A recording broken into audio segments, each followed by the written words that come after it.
pra você. Vai pra grupo não, depois não vai dizer que Santo Antônio te enganou. O que você fez?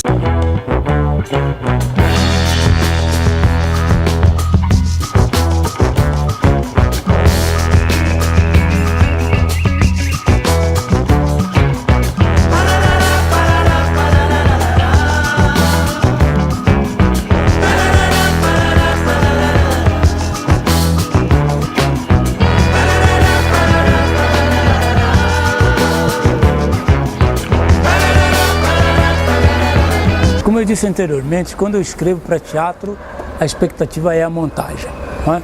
O número de personagens, né, e o tamanho da peça nunca foi impedimento para a montagem, né?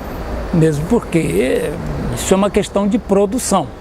Se nós considerarmos, por exemplo, né, que no teatro um ator pode fazer vários personagens, nós temos aí resolvido um problema, né? Essa é uma peça que pode ser feita com poucos personagens, né? Tendo em vista que o ator pode fazer vários personagens.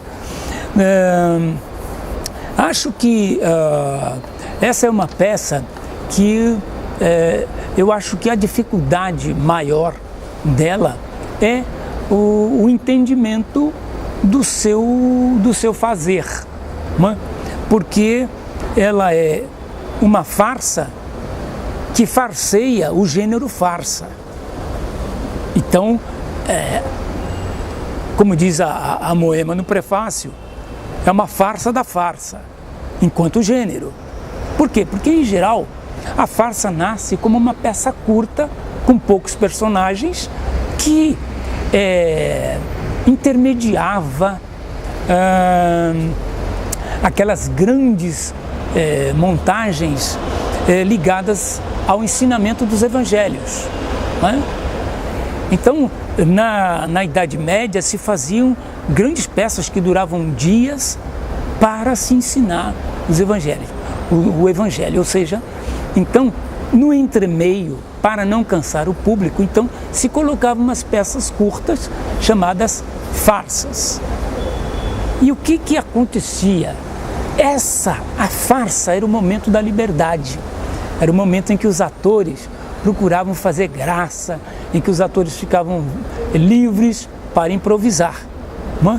Tanto é que ficavam tão livres que chegou um determinado momento em que a própria igreja proibiu a farsa para intermediar essas grandes montagens. Por quê? Porque aí o pessoal começou a utilizar elementos satíricos, elementos libidinosos, não é? Então o conteúdo da farsa passou para aquilo que se chama de grotesco, né? Se passou a fazer piada exatamente até daquilo que se dizia do ensinamento daquelas grandes montagens religiosas. Então, a farsa, ela é, por princípio, rebelde, né? Porque ela não tem compromissos idealizadores, né? E o que acontece com a farsa de dois gumes, no meu modo de entender, né? Porque depois de criada o texto, eu também passo a ser um leitor do texto, né? No meu modo de entender, eu creio que a farsa, ela tem exatamente essa ideia de que as coisas não estão postas, de que tudo pode ser visto pelo avesso. E o avesso não nos garante nada. Então, creio que a farsa, ela nos desafia a perceber que há um grande engodo nas relações de poder na sociedade brasileira e nas relações de poder no sentido amplo, né? Você, Marciano, cita as relações dos micropoderes, né? A farsa, ela atenta para isso. Não há apenas um poder submisso do grande poder a um poder maior. Existem os micropoderes e que neste jogo neste jogo de hipocrisia, não é? Até os oprimidos fazem parte deste jogo de hipocrisia, por questão de sobrevivência, por questão de querer mais poder, não é? Nós vemos aí que existe uma espécie de uma tentativa revolucionária que ela é um tanto bufa por conta da sua ingenuidade, não é? Existe um personagem que parece herói, que aparece, mas não aparece ao mesmo tempo, porque quando ele surge, o teatro fica às escuras. Então ele é alguém que não mostra a cara. Então repare bem que essa peça me parece que ela desafia a nossa compreensão no sentido de, onde é que está o certo e o errado, não é? E creio que nesse sentido eu acho que ela tem a sua validade de trazer, além de elementos do momento político que nós vivemos, embora tenha mais de 20 anos, ela também nos desafia a isso, a olhar para o destino não só do país, mas para o destino pessoal de cada um no contexto de um Brasil um tanto bufão, um tanto grotesco em seus modos de relacionamento de poder.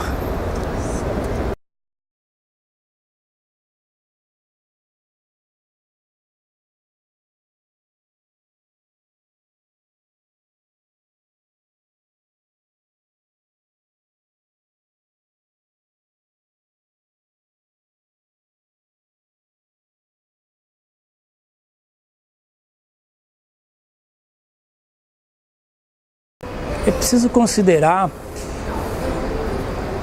o Lima Barreto sendo trabalhado ao longo dos anos. Depois que o Lima Barreto morreu, a sua obra ficou num limbo. É como se a intelectualidade branca brasileira não soubesse o que fazer com essa obra. Alguns críticos já haviam dado uma sentença de morte, para a obra do Lima, como uma obra irregular, como uma obra mal escrita, mas esses julgamentos eles não foram capazes de soterrar, o Lima Barreto. Então vamos recuperá-lo, mas vamos colocá-lo no seu devido lugar. Essa foi a perspectiva.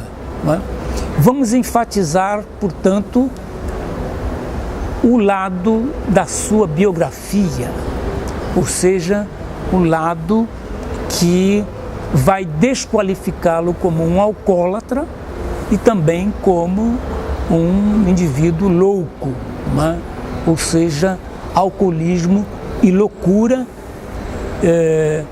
foi e ainda é para muitos a ênfase a ser dada na obra do Lima, no intuito de reduzir nessa obra o seu poder crítico e demolidor da hipocrisia racial brasileira que se espalha por todos os campos da atividade social. Creio que essas feiras, elas têm as suas ideologias, elas têm os seus objetivos e elas têm também, é preciso lembrar, os seus limites, em termos de atender aos seus produtores.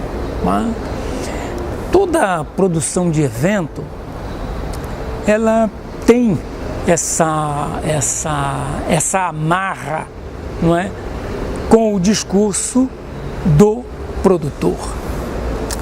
A Flip, pelo que eu entendo, tem uma limitação mercadológica, não é?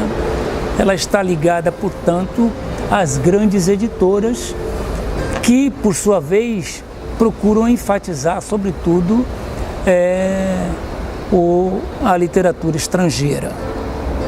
Quando fala em homenagem, né, e essa é uma palavra que eu considero uma palavra extremamente ideológica, né, que quando se homenageia alguém, em geral, quem homenageia é que pretende ser mais importante do que o homenageado, certo?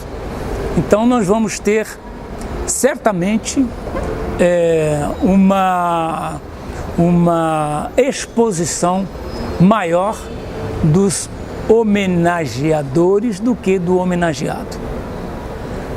Portanto, ao se falar que a FLIP vai homenagear Lima Barreto, eu fico muito preocupado porque a figura de Lima Barreto já está desenhada na cultura brasileira, não é, como a figura de um alcoólatra e uma pessoa que frequentou manicômios. Portanto, a minha preocupação é que se deixe exatamente o essencial, que é a obra do Lima Barreto, no limbo, né? E que se promovam dados biográficos, curiosidades que venham, no fundo, a desqualificar de novo a produção deste grande brasileiro. Por outro lado, creio que também, considerando que o discurso dominante, né, está exatamente na base da promoção de uma feira como esta, certamente a ênfase a ser dada à obra de Lima Barreto não vai contemplar a sua aguçada visão da questão racial. Por quê? Porque o racismo ainda é o grande problema que a intelectualidade branca brasileira tenta colocar para debaixo do tapete.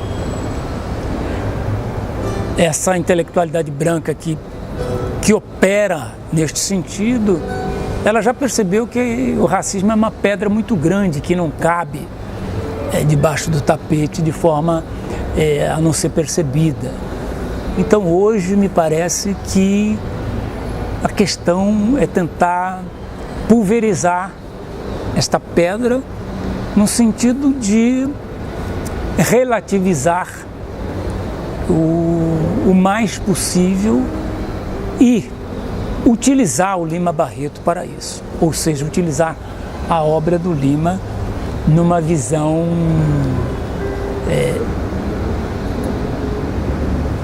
que nega a questão racial para tornar o Lima universal.